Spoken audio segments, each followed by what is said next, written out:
کسی کسی کے پاس ڈیپ فریزر یا فریج یا اس ٹائپ کی جو آسائشیں ہیں وہ بہت کم لوگوں کے پاس ہوتی ہے. ٹھنڈا پانی مانگ کر لوگ عام محلوں میں جہاں اوسطاً کیا کہتے ہیں کہ متوسط طبقہ آباد تھا وہاں سے مانگ کے پیا کرتا تھا.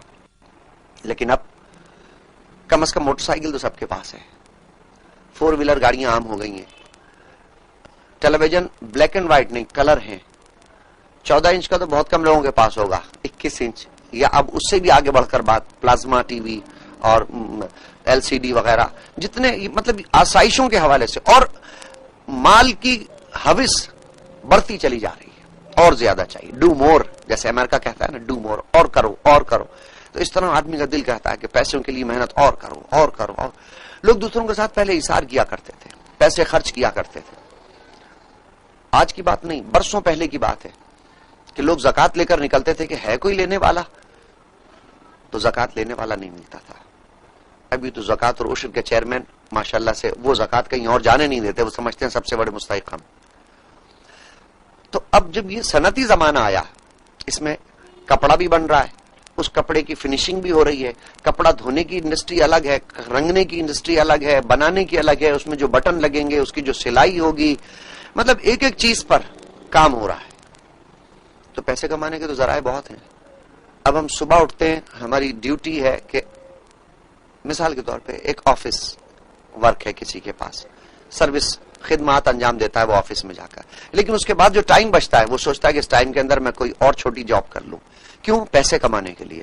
کسی ساتھی نے اس سے کہا میرا مکان بکوانا ہے, وہ اس میں سوچتا ہے کہ میں اس کا مکان بکواؤں گا تو اس میں بھی مجھے کمیشن مل جائے گا. یعنی کوئی کسی کی مدد کا سوچتا ہے. ابھی پچھلے دنوں اخبار میں نے ایک آرٹیکل پڑھا ایمبولینسز کے حوالے سے کہ ایمبولینس سروس کا مطلب پتہ ہے کیا ہے؟ خدمت خلق. یعنی انسانیت جب تڑپ رہی ہو, کرب میں مبتلا ہو, پریشان, انتہائی پریشانی کا عالم ہوتا ہے جب کوئی بیمار ہو, اور اتنا زیادہ کہ اسے ایمبولینس میں ہاسپٹل لے جانا پڑے, تو پتا چلا کہ اس میں 2-4 ایمبولینس سروسز کے علاوہ جتنے لوگ ہیں وہ پروفیشنل ہو گئے. وہاں کرائے طے ہوتے ہیں, مریض سسک رہا ہے, جہاں بلب ہے, ہارٹ اٹیک ہوا ہے, انجائنا پیکٹوریا سے اس کی حالت خراب ہے, دمے سے سانس اسے نہیں لیا جا رہا, لیکن اس وقت بات ہوتی ہے کرائے کی, پیسے کی, کہ اس وقت ہم کتنے زیادہ سے زیادہ پیسہ کما سکتے ہیں. تو اللہ کے رسول صلی اللہ تعالی علیہ وسلم ارشاد فرما رہے ہیں کہ لوگوں دیکھو, مجھے تم سے کوئی ڈر نہیں ہے جو تم کلمہ پڑھنے والے ہو, مجھے تم سے کوئی ڈر نہیں ہے, لیکن بس ایک ڈر ہے کہ تم فتنہ مال میں مبتلا ہو جاؤ گے. مال بہت ضروری ہے. مجھے یہ گفتگو کرنے کے لیے, آپ کو یہ CD پرچیز کرنے کے لیے, خریدنے کے لیے, مجھے یہ شیروانی پہننے کے لیے مال چاہیے. لیکن دوستو دیکھو مال کمانے والے کیسے ہوتے ہیں. میں اپنی گفتگو کو مختصر کر رہا ہوں. دنیا میں مالدار لوگوں میں ایک بڑا نام بل گیٹس کا ہے, جو سافٹ ویئر کمپیوٹر کے حوالے سے ایک بڑا نام ہے, آپ سب حضرات جانتے ہیں. انٹل کمپیوٹر کے حوالے سے ایک ٹیکنالوجی ہے, اینڈریو اس کا مالک ہے. یہ لوگ بہت کماتے ہیں, اتنا کماتے ہیں کہ انہیں اپنی دولت کا اندازہ نہیں. ملین نہیں, بلین اور ملین نہیں, ٹریلین ایک اور اصطلاح ہے. ارب کے بعد کھرب, اور کھرب کے بعد جو کچھ بھی, جہاں نمبر ختم ہو جاتے ہیں, ڈیجٹ ختم ہو جاتے ہیں, اتنی دولت ان کے پاس ہے. لیکن عجیب حال ہے, میں نے سنا اور پڑھا کہ دنیا میں 15 افراد ایسے ہیں جو اتنے زیادہ مالدار ہیں کہ وہ دنیا کی کئی بادشاہتوں کو خرید سکتے ہیں. ان میں بل گیٹس کا نام بھی ہے, اور انٹیل کے بانی اینڈریو کا نام بھی ہے, سلطان برونائی کا نام بھی ہے, اور اس میں یونان کے ایک 79 ارب پتی کا گزشتہ دنوں میں نام تھا. ایک نام اس میں کویت کے جابر بن صباح کا بھی ہے, ایک نام اس میں شاہ عبداللہ کا بھی ہے. تو 15 ایسے افراد کی لسٹ میں نے ایک جگہ پڑھی. اس میں تقریباً 8 یا 9 افراد غیر مسلم ہیں, اور 6 یا 7 کے قریب افراد مسلمان ہیں. لیکن ان 8 یا 9 افراد میں سے جن لوگوں کی آمدنی جس کا تخمینہ نہیں لگایا جا سکتا, ان لمیٹڈ ہے, وہ اپنی آمدنی میں سے بمشکل تمام 10% اپنے اوپر خرچ کرتے ہیں. بلکہ ایک جگہ تو میں نے پڑھا کہ بل گیٹس اپنی کل آمدنی کا 3% اپنے اوپر خرچ کرتا ہے, اپنی ذاتیات پر, اور 97%, 97% وہ چیریٹی کے کاموں میں لگا دیتا ہے, انسانیت کی خدمت کے لیے لگا دیتا ہے.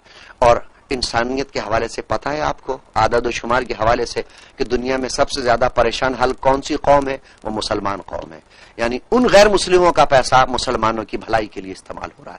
لیکن میں نے پڑھا, جب یہ لسٹ پڑھی اور ایک کتاب میں میں نے ان لوگوں کے متعلق پڑھا تو اس میں سے کوئی مسلمان ایسا نہیں ہے جس نے کبھی کسی کینسر مرض کے لیے یا ایڈز کے لیے یا لوگوں کی بھلائی کے لیے یا کہیں لوگوں کی اصلاح کے لیے اپنے مال کا ایک مخصوص حصہ مختص کیا. ہم مسلمان ہیں, خدا پر ہمارا یقین ہے, مال سب کو چاہیے, لیکن یہ کیسے مال والے ہیں کہ انہوں نے اپنا مال خدا کے لیے وقف کر دیا. ان کا خدا پہ بھروسہ بھی نہیں ہے, لیکن یہ سمجھتے ہیں کہ اس مال کا ہم نے کیا کرنا ہے. اگر انسانیت کی بھلائی کے لیے, ہیومن بینگ کے لیے کام آ جاتا ہے تو یہ مال بہت اچھا ہے. مال مجھے بھی چاہیے, مال آپ کو بھی چاہیے, لیکن چاہت میں فرق ہے. دیکھو مال قارون کو بھی چاہیے تھا, معلوم ہے نا قارون نے کس طرح سے مال جمع کیا. روایتوں میں آتا ہے کہ 40 اونٹوں پر اس کے خزانوں کی چابیاں لگتی تھیں, خدا نے اسے دھسا دیا. اور مال رابعہ بصری کو بھی چاہیے تھا, مال ابراہیم بن ادہم کو بھی چاہیے تھا, جنہوں نے سلطنت چھوڑ دی تھی. لیکن وہ مال کس لیے چاہیے تھا؟ مخلوق کی بھلائی کے لیے چاہیے تھا. آج ایک آدمی ہاتھ پھیلا کر مال مانگتا ہے, ہم معاشرے میں اسے بری نگاہ سے دیکھتے ہیں. سب سے گھٹیا طبقے کا وہ فرد ہوتا ہے, انسانی طبقات میں سب سے گھٹیا فرد جو بھیک مانگتا ہے. لیکن جب عبد الستار عید ہی جھولی پھیلا کر بھیک مانگتا ہے, میرا دل چاہتا ہے میں اسے مال بھی دوں, اپنا دل بھی دوں اور اس کا ہاتھ بھی چوم لوں.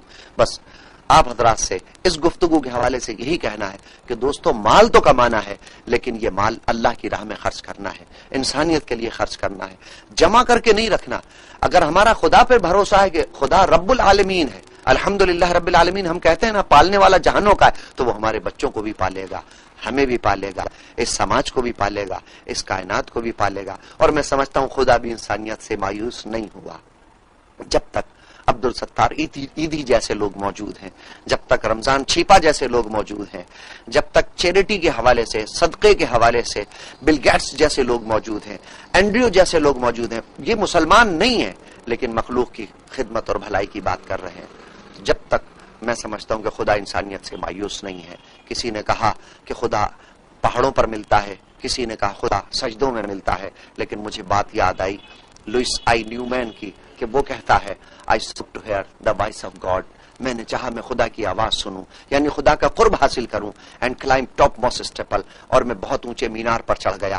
ریاضتیں اور عبادتیں بس ان میں مصروف ہو گیا. بٹ گاڈ ڈکلیئر, لیکن خدا نے ڈکلیئر کر دیا, واضح کر دیا, گو ڈاؤن اگین, نیچے واپس جا. آئی ڈویل امنگ دا پیپل. اگر مجھ سے ملنا چاہتا ہے تو میں تو لوگوں کے درمیان رہتا ہوں, مجھ سے ملنا چاہتا ہے تو لوگوں کی خدمت کر. اللہ کے رسول صلی اللہ تعالی علیہ وسلم نے ارشاد فرمایا الخلق اعال اللہ, یہ جو مخلوق ہے نا یہ خدا کا کنبہ ہے. تم مخلوق کے ساتھ اچھا رویہ اختیار کرو. مال کی دولت تمہیں خدا کے قریب نہیں لے جائے گی. مال کمانا منع نہیں ہے, مال کماؤ انسانیت کی بھلائی کے لیے, لوگوں کو نہیں, خدا کو قرض دو. خدا کہتا ہے تم مجھے قرض دو گے میں بہترین تمہیں اس کا اجر دوں گا. آئیے ہم خدا کی بارگاہ میں دعا کرتے ہیں کہ مولا مال کمانے کی ہمت تو دے, مگر ساتھ ساتھ یہ توفیق بھی عطا فرما کہ ہم اسے تیری راہ میں خرچ کریں, تیری مخلوق کی بھلائی کے لیے خرچ کریں. مولا ہمیں مال تو دے, لیکن مال کے ساتھ ہمیں دل بھی عطا فرما. وما علینا الا البلاغ المبین. خالق جہان یہ ذکر وہ ہے کہ جس کا ذمہ لیا ہے خود خالق جہان. ہم آج ہیں کل یہاں نہ ہوں گے, ہم آج ہیں کل یہاں نہ ہوں گے, ہم آج ہیں کل یہاں نہ ہوں گے, مگر یہ محفل سجی رہے گی. صلی اللہ بھر دے یارب تو میرے نطق دہن میں خوشبو, اس کی کرتا ہوں ثنا جس سے زمن میں خوشبو. جب لبوں پر میرے آ جائے ہے سرکار کا نام, پھیل جاتی ہے میرے روح و بدن میں خوشبو. علیہ وسلم وہی ہمارا بھرم رکھیں گے, وہی ہمارا بھرم رکھیں گے. ہم نحمده ونصلي ونسلم على رسوله الكريم. اما بعد فاعوذ باللہ من الشیطان الرجیم, بسم اللہ الرحمن الرحیم. السلام علیکم. آج ہماری گفتگو کا موضوع ہے تھنک بیفور یو اسپیک. پہلے تولو, پہلے سوچو اور پھر بولو. دوستو یہ جملہ ہم بے شمار مرتبہ سنتے ہیں، بولتے ہیں،